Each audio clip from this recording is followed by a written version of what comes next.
Hi అండి, అందరికీ నమస్కారం. నేను మీ వైష్ణవిని. Welcome back to Telugu new వంటలు. ఈరోజు మనం చేసుకోబోయే రెసిపీ పూర్ణం కుడుములు అండి. చాలా టేస్టీగా ఉంటుంది. ఈ విధంగా అయితే మీరైతే తప్పకుండా ట్రై చేయండి. వినాయకుడికి ప్రసాదంగా పెట్టవచ్చు. చూడండి ఎంత టేస్టీగా ఉంటుంది ఈ పూర్ణం కుడుములు. వినాయకుడికి పూర్ణం కుడుములు అంటే చాలా ఇష్టం అండి. ఫస్ట్ అయితే తయారు చేసేసుకుందాం. శనగపప్పు అయితే 4 hours వరకు అయితే నానబెట్టుకోండి. 1/2 కప్ అయితే నేను తీసుకున్నా. ఇదైతే నానబెట్టుకొని ఒక 4 hours మంచిగా నానబెట్టుకోండి. ఇది నానిపోయిన తర్వాత కుక్కర్లోకి అయితే వేసుకొని ఒక విజిల్ వచ్చే వరకు అయితే మంచిగా లో ఫ్లేమ్లో పెట్టుకొని అయితే విజిల్ వచ్చే వరకు అయితే వెయిట్ చేయండి. ఇదైతే అయిపోయిన తర్వాత ఇది ఒక సైడ్కి పెట్టేసుకున్న తర్వాత ఒక ప్యాన్ తీసుకొని అందులో 1 cup అయితే వాటర్ అయితే యాడ్ చేసుకోండి. యాడ్ చేసుకున్న తర్వాత వాటర్ అయితే హీట్ అయితే కానిచ్చుకోండి. అందులో చిటికడంత సాల్ట్ అయితే యాడ్ చేసుకోండి. యాడ్ చేసుకున్నాక 1 tablespoon అయితే నెయ్యిని అయితే యాడ్ చేసుకోండి. యాడ్ చేసుకొని ఇదంతా మంచిగా మిక్స్ అయితే చేసుకోండి. ఇదంతా మంచిగా బాయిలింగ్ అయిన తర్వాత అందులోనే 1/2 కప్ అయితే రైస్ ఫ్లోర్ అయితే యాడ్ చేసుకొని ఇది మంచిగా మిక్స్ అయితే చేసుకోండి. చూడండి వీడియోలో చూపెట్టే విధంగా అయితే ఇదంతా మంచిగా మిక్స్ అయితే చేసుకోండి. ఇదంతా మంచిగా మిక్స్ చేసుకొని ఇదైతే ఒక సైడ్కి పెట్టేసుకొని ఇదైతే చల్లబడబెట్టుకోండి.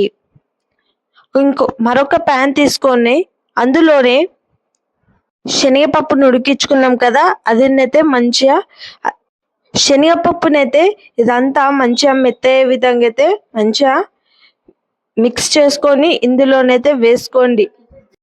అందులోనే 1 tablespoon అయితే నెయ్యిని అయితే యాడ్ చేసుకొని ఇదంతా మంచిగా మిక్స్ అయితే చేసుకోండి.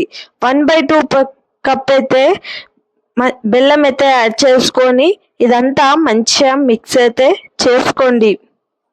చూడండి వీడియోలో చూపెట్టే విధంగా ఇదైతే ఇదంతా మంచిగా మిక్స్ చేసుకున్న తర్వాత అందులోనే కొంచెం అంతా కుడుకని అయితే యాడ్ చేసుకోండి.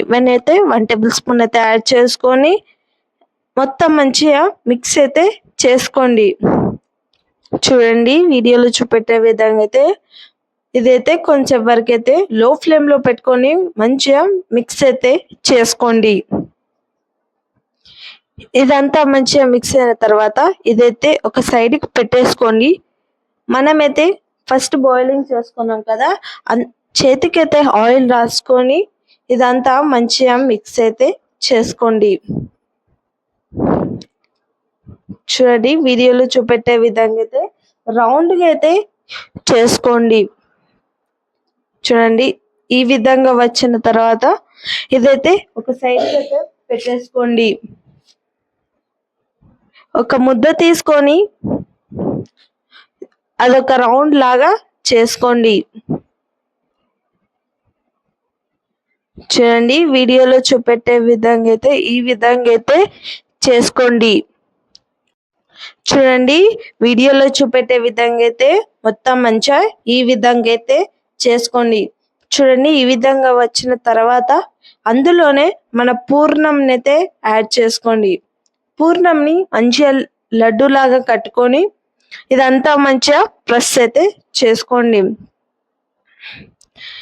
చూడండి ఇదంతా మంచిగా ప్రెస్ అయితే చేసుకొని ఇదైతే మరొక ప్యాన్ తీసుకొని అందులో కుక్కర్ తీసుకొని అందులోనే వాటర్ యాడ్ చేసుకొని ఒక ప్లేట్ పెట్టేసుకొని అందులో మనం చేసుకున్నదైతే పెట్టేసుకోండి.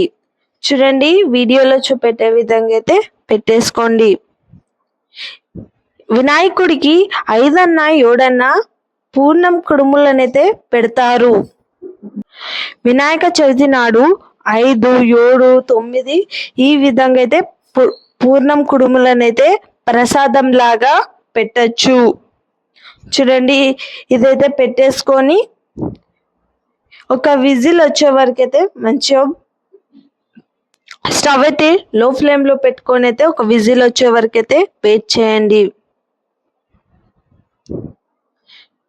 ఈ పూర్ణం కుడుములు అయితే చాలా టేస్టీగా ఉంటుంది. వినాయకుడికి అయితే చాలా ఇష్టం అండి.